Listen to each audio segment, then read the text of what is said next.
मैं राहुल कुमार, स्वागत है आपका वरेण्यम एजुकेशन के इस यूट्यूब चैनल में। आज हम आपके साथ डिस्कस करेंगे एमएस एक्सेल 2016 से रिलेटेड कुछ क्वेश्चन। इस वीडियो में हम बिहार बेल्ट्रॉन स्टेनोग्राफर से रिलेटेड कुछ क्वेश्चन को डिस्कस करेंगे और इस वीडियो में जितने भी क्वेश्चन रहेगा उसे आपको प्रैक्टिकल करके भी आपको कोशिश करेंगे कोई फंक्शन को अप्लाई करने के लिए, और कहाँ पे फंक्शन तो वो सारी चीज़ बताएंगे। सबसे पहला क्वेश्चन यह है कि एप्लीकेशन विंडो में सबसे ऊपर होता है कौन से बार। तो एक्सेल में एप्लीकेशन विंडो में या फिर एमएस वर्ड या फिर एमएस पावर पॉइंट किसी भी विंडो में सबसे ऊपर में जो रहता है उसे टाइटल बार बोला जाता है। टाइटल बार में 3 बटन भी होते हैं, मिनिमाइज, मैक्सिमाइज और क्लोज बटन। और उस टाइटल बार में फाइल का नाम होता है, यानी कि जिस नाम से हम फाइल सेव करते हैं उसका नाम भी टाइटल बार में ही दिखाई देता है और ये सबसे ऊपर होता है। और उसी के जस्ट नीचे जो होता है वो मेन्यू बार होता है। उसके बाद फिर क्वेश्चन नंबर 2 है कि किसी वर्कशीट का अंतिम सेल एड्रेस होता है क्या। तो किसी भी वर्कशीट में अगर आप सबसे लास्ट सेल एड्रेस की अगर हम लोग बात करें तो इस चारों ऑप्शन में इसका आंसर होगा 10,48,576। ये इसलिए होगा क्योंकि ए नंबर तो कॉलम हो गया और 10,48,576 रो सबसे नीचे चला गया। इसमें कैसे होगा, कैसे उतने नीचे तक जाएंगे 10,48,576 तक, उस सारे चीज प्रैक्टिकल आपको दिखाते हैं। तो एक्सेल ओपन कर लेना है आपको, और एक्सेल ओपन करने के बाद जैसे आप यहाँ पे कर्सर आप क्लिक किए हुए हैं और कंट्रोल के साथ कंट्रोल के साथ कीबोर्ड का जो डाउन एरो बटन होता है उसको प्रेस कीजिएगा तो सबसे लास्ट वाले सेल में आ जाइएगा, सबसे लास्ट वाला सेल। और उसका जो सबसे लास्ट सेल जो रहेगा वो कॉलम के नाम के साथ साथ उसका रो का नाम जुड़ेगा। तो कॉलम का नाम में तो ए वहाँ पे दिखाएगा और रो का नाम में 10,48,576 दिखाएगा। इसलिए जो इसका आंसर था इसका आंसर होगा 10,48,576, यानी कि डी नंबर आंसर। फिर क्वेश्चन नंबर 3 है कि वर्कशीट की एक सेल में अधिकतम कितने कैरेक्टर रखे जा सकते हैं।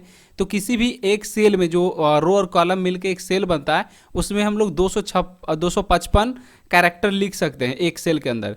क्वेश्चन नंबर 4 है कि एमएस एक्सेल को किस नाम से जाना जाता है। तो एमएस एक्सेल को स्प्रेडशीट प्रोग्राम के नाम से जाना जाता है। और आप 1-2 नंबर में जो ऑप्शन देख रहे हैं, पहला नंबर ऑप्शन यह है कि वर्ड प्रोसेसिंग प्रोग्राम, ये इसे एमएस वर्ड वाले फाइल को बोला जाता है। और प्रेजेंटेशन वाला जो बी नंबर में देख रहे हैं इसे पावर पॉइंट वाले को बोला जाता है। लेकिन यहाँ पे क्वेश्चन है एमएस एक्सेल, तो इसका आंसर होगा सी नंबर कि स्प्रेडशीट प्रोग्राम बोला जाता है एमएस एक्सेल के फाइल को। फिर क्वेश्चन नंबर 5 है कि एमएस एक्सेल में डाटा को निश्चित क्रम से सॉर्ट किया जाता है एडिट मेन्यू से। एडिट मेन्यू कहाँ पे होता है? एडिट मेन्यू जो होता है होम में होता है। होम पे जब आप क्लिक करेंगे तो आप यहाँ पर से देख सकते हैं एडिट है और इसी में सॉर्ट एंड फिल्टर का ऑप्शन दिया हुआ, तो इस पर क्लिक करके आप यहाँ पर से सॉर्ट कर सकते हैं, फिल्टर कर सकते हैं, ये सारा चीज़ ऑप्शन यहाँ पे दिया हुआ रहता है। फिर क्वेश्चन है 6 नंबर कि एक्सेल में वर्कशीट के ग्रुप को क्या कहा जाता है।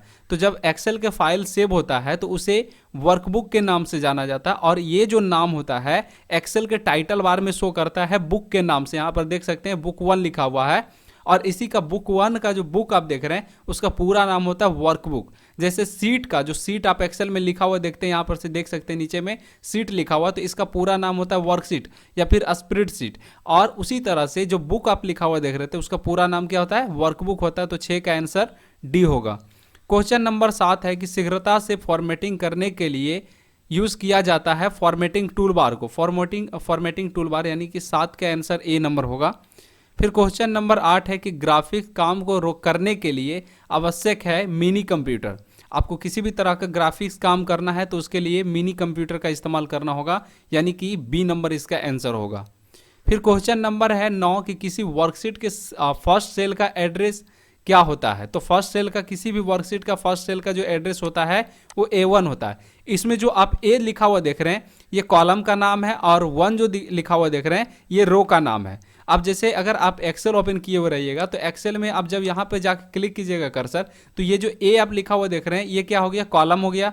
और 1 जो लिखा हुआ है वो क्या है? रो है। तो इसीलिए किसी भी वर्कशीट में, कोई भी वर्कशीट में आप रहिएगा और उसका फर्स्ट सेल का अगर एड्रेस पूछा जाएगा तो उसका एड्रेस क्या होगा? A1 होगा। फिर क्वेश्चन नंबर 10 है कि एमएस एक्सेल में फॉर्मूला हमेशा डैश डैश से प्रारंभ होता है, यानी कि स्टार्ट होता है। तो एक्सेल में किसी भी तरह का नंबर को जोड़ना, घटाना या फिर एवरेज, मैक्सिमम, मिनिमम कुछ भी करना होगा तो सबसे पहले आपको इक्वल टू प्रेस करना होगा। वो फार्मूला कैसे लगाया जाएगा इस चीज़ को भी आप प्रैक्टिकली देख सकते हैं। तो आपको एक्सेल ओपन कर लेना है और एक्सेल ओपन करने के बाद आप जैसे यहाँ पर से हम कुछ वैल्यू टाइप कर देते हैं, एक बस उदाहरण के लिए टाइप करते हैं और इसमें हम कोई सारे जो वैल्यू है उसको जोड़ते हैं। तो इसको जोड़ने के लिए इक्वल टू सम लगाना होता है। सम लगाने के बाद ब्रैकेट स्टार्ट करेंगे, शिफ्ट के साथ 9 प्रेस कीजिएगा तो ब्रैकेट स्टार्ट हो जाएगा। फिर नंबर को सेलेक्ट कर लीजिएगा और फिर ब्रैकेट बंद कर दीजिएगा शिफ्ट के साथ 0 प्रेस करके। तो आप यहाँ पर से देख सकते हैं कि सबसे पहले हम इक्वल लगाएं और जो सम लिखना था तो सम तो ये डिनोट करता है कि नंबर को जोड़ेगा। फिर ब्रैकेट स्टार्ट, ब्रैकेट बंद करके इंटर प्रेस किए तो ये तीनों जो वैल्यू था 50, 10 और 30, ये तीनों जोड़कर कितना आ गया, 90 आ गया। आप यहाँ पर फार्मूला बार में इसका फार्मूला भी देख सकते हैं, या फिर कंट्रोल के साथ आप जो 1 के पहले बटन होता है उसको भी प्रेस कीजिएगा तो यहाँ पर फार्मूला शो कर देगा। फिर अगला क्वेश्चन है 11 नंबर की माइक्रोसॉफ्ट एक्सेल क्या है। तो माइक्रोसॉफ्ट एक्सेल इसमें दोनों ऑप्शन होगा। पहला तो होगा ए नंबर, यानी कि स्प्रेडशीट प्रोग्राम भी है और वर्कशीट प्रोग्राम है। स्प्रेडशीट और वर्कशीट दोनों एक ही है और अलग अलग सिर्फ नाम है, बाकी दोनों का काम एक ही है। तो इसका आंसर होगा ए और सी, यानी कि ऑप्शन नंबर डी में होगा इसका आंसर। उसके बाद फिर क्वेश्चन नंबर 12 है। 12 नंबर क्वेश्चन कि इनमें से कौन सी ग्राफिकल फाइल नहीं है। तो ग्राफिकल फाइल तो नहीं है, वो टेक्स्ट फाइल जो है वो ग्राफिकल फाइल नहीं है। ग्राफिकल फाइल का मतलब होता है जिसमें कि एनिमेशन हो, जिसमें थोड़ा सा एक वीडियो टाइप का हो, एक पिक्चर हो, उसे हम लोग क्या बोलते हैं, ग्राफिकल फाइल बोलते हैं। लेकिन टेक्स्ट फाइल में तो ओनली फॉर जो नंबर या फिर अल्फ़ाबेट रहता है, तो ये क्या है, ग्राफिकल फाइल नहीं है। और जेपीजी जो देख रहे हैं वो फोटो फाइल होता है, उसे भी आप ग्राफिकल कह सकते हैं। उसके बाद बीएमपी है, जीआईएफ फाइल है, तो इस तरह से ग्राफिकल फाइल में आता है। क्वेश्चन नंबर 13 है कि एक्सेल की एक सीट में 256 कॉलम और 65,536 रो होते हैं, तो ये गलत है। तो होते कितने हैं, तो ये भी जान लीजिए कि 10,48,576 रो होता है और 16,384 कॉलम होता है। और इसका जो 13 का जो आंसर होगा वो होगा बी नंबर होगा, क्योंकि एक्सेल में सीट के तो 256 होता है, सीट 256 होता है, लेकिन कॉलम जो होता है वो 16,384 होता है और रो जो होता है वो 10,48,576 होता है। फिर क्वेश्चन नंबर 14 है कि किसी सेल में किए गए काम को संशोधन यानी कि मॉडिफिकेशन करने के लिए कुछ मॉडिफाई करना है तो उसके लिए एडिटिंग करना कहलाता है। वो क्या कहलाता है, एडिट करना कहलाता है। और किसी भी सेल को एडिट करने के लिए आपको शॉर्टकट की के तौर पे बता दें कि F2 बटन प्रेस करना होगा कीबोर्ड से। F2 बटन से किसी भी सेल को आप एडिट कर सकते हैं। उसके बाद फिर क्वेश्चन नंबर 15 है कि एक्सेल वर्कशीट में 256 सीट एवं 16,384 यानी कि 16,384 कॉलम होते हैं। तो ये बिल्कुल सही है, क्योंकि एक सीट के अंदर 16,384 कॉलम होता है और टोटल सीट की संख्या जो रहता है वो 256 होता है। उसके बाद फिर क्वेश्चन अगला है 16 नंबर क्वेश्चन है कि टेबल में केवल रो होते हैं। तो ये गलत होगा, क्योंकि टेबल में जो रो और कॉलम दोनों मिलकर बनता है, सिर्फ रो से टेबल नहीं बनता है। टेबल में बनाने के लिए रो और कॉलम दोनों होना चाहिए। आप जैसा कि स्क्रीन पे देख रहे हैं कि ये एक्सेल का टेबल है, यानी कि रो और कॉलम से ड्रॉ किया हुआ वर्कशीट है। इसमें आप 1 2 3 में जो लिखा हुआ चीज़ें देखते हैं, जो इस तरह से 1 2 3 में जो लिखा हुआ देख रहे हैं, इसे हम लोग कहते हैं रो, और ABCD में जो लिखा हुआ देखते हैं इसे कहते हैं कॉलम। तो रो और कॉलम मिलने के बाद ही वो क्या होता है, टेबल क्रिएट होता है। इसलिए इसका आंसर क्या होगा, इसका आंसर होगा कि गलत होगा, क्योंकि टेबल में सिर्फ रो नहीं होते हैं, वो कॉलम भी होता है। क्वेश्चन नंबर 17 है कि किसी रो तथा कॉलम में, किसी रो तथा कॉलम की प्रतिच्छेदन यानी कि जब दोनों एक जगह मिलता है रो और कॉलम, तो उस जगह को क्या कहा जाता है, तो उस जगह को सेल कहा जाता है। सेल जो होता है रो और कॉलम मिलने के बाद बनता है। और इसमें जो आप बी नंबर में ऑप्शन देख रहे हैं कि सेल एड्रेस उसे कहते हैं जब आप किसी भी सेल पे क्लिक करते हैं और उससे नाम क्रिएट होता है। जैसे आप D4 जो नाम देखते हैं तो D नंबर कॉलम और 4 नंबर रो, तो ये क्या हो गया, उस सेल का एड्रेस हो गया। और सेल क्या हो गया, जब और रो और कॉलम मिला तो उसे सेल कहते हैं, और बहुत सारे सेल मिलकर वर्कशीट बनता है। उसके बाद फिर क्वेश्चन नंबर 20 है कि MS एक्सेल की वर्कबुक या फाइल का डिटेल्स होता है कहाँ पे, तो फाइल या उसका डिटेल्स जो होता है उसका एक्सटेंशन कोड बताता है। और एक्सेल का जो एक्सटेंशन कोड होता है वो .xlsx होता है, उसका एक्सटेंशन कोड D नंबर इसका आंसर होगा। फिर क्वेश्चन नंबर 21 है। 21 नंबर क्वेश्चन यह है कि इनमें से स्प्रेडशीट का प्रकार कौन सा है या फिर प्रकार कौन है। तो इसमें इसका स्प्रेडशीट का प्रकार यह होगा MS एक्सेल। बाकी जो दो ऑप्शन आप देख रहे हैं वो MS एक्सेल का सॉफ्टवेयर से रिलेटेड नहीं है, तो MS एक्सेल का सॉफ्टवेयर या फिर स्प्रेडशीट के सॉफ्टवेयर से रिलेटेड MS एक्सेल है।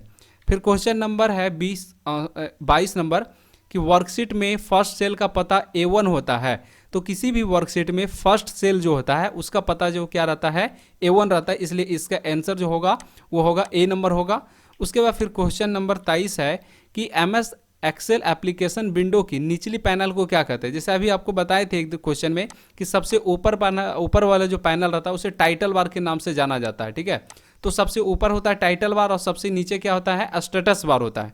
अब फार्मूला बार कहाँ होता है, तो वर्कशीट या फिर रिबन के नीचे होता है और वर्कशीट के ऊपर होता है। फार्मूला बार में क्या होता है कि जो भी फार्मूला लगाते हैं या फिर एक्सेल के जो सेल होता है उसमें जो भी कंटेंट्स हम लिखते हैं उसके बारे में बताता है कि इसमें क्या लिखा हुआ, क्या फार्मूला लगाया गया, ये सारा कुछ उसमें फार्मूला बार में बताता है। उसके बाद फिर क्वेश्चन नंबर 24 है कि एक्सेल 2016 में रो की संख्या कितनी थी। तो रो की संख्या जो है वो 10,48,576 होता है। और उसके बाद कोई कॉलम की बताए थे तो कॉलम में 16,384 है और टोटल सीट 256 है। और एक सीट में किसी एक सेल के अंदर अगर आप एक सेल के अंदर 255 कैरेक्टर लिख सकते हैं। फिर क्वेश्चन नंबर 25 है कि MS एक्सेल में लास्ट कॉलम XFD होता है। तो ये इसका भी बिल्कुल सही होगा। किसी भी कॉलम का जो लास्ट कॉलम का जो नाम होता है उसका क्या होता है, नाम XFD होता है। इसे आप प्रैक्टिकली देखिए। जैसे कि एक्सेल ओपन कर लिए तो एक्सेल में आपको बताए थे कि अगर मान लीजिए जैसे A1 है, B1 है, इस तरह से करके क्या है इसका ABCD में कॉलम का नाम होता है लिखा हुआ। तो अगर कर्सर को इस तरह से रखे रहेंगे तो वो क्या होगा, बहुत तेज़ी से इधर की ओर बढ़ेगा। और सबसे लास्ट जब कॉलम जो रहेगा कंट्रोल के साथ राइट एरो बटन प्रेस कीजिएगा, कंट्रोल के साथ राइट एरो बटन, ठीक है। तो वो सबसे लास्ट कॉलम पे यहाँ पे ला के दिखाएगा। XFD इसका नाम होता है। किसी भी वर्कशीट में या फिर कोई भी एक्सेल के फाइल हो उसमें लास्ट कॉलम का जो नाम होता है वो XFD होता है।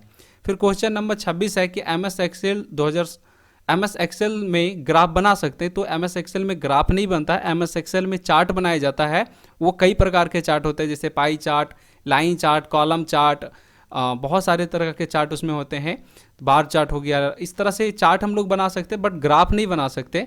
और ग्राफ का मतलब ये नहीं हुआ कि चार्ट ग्राफ नहीं है, यहाँ पे बोले ग्राफिकल जो काम होता है जैसे 3D काम हो गया या फिर एनिमेशन लगाना हुआ, वो बात यहाँ पर डिनोट करना है।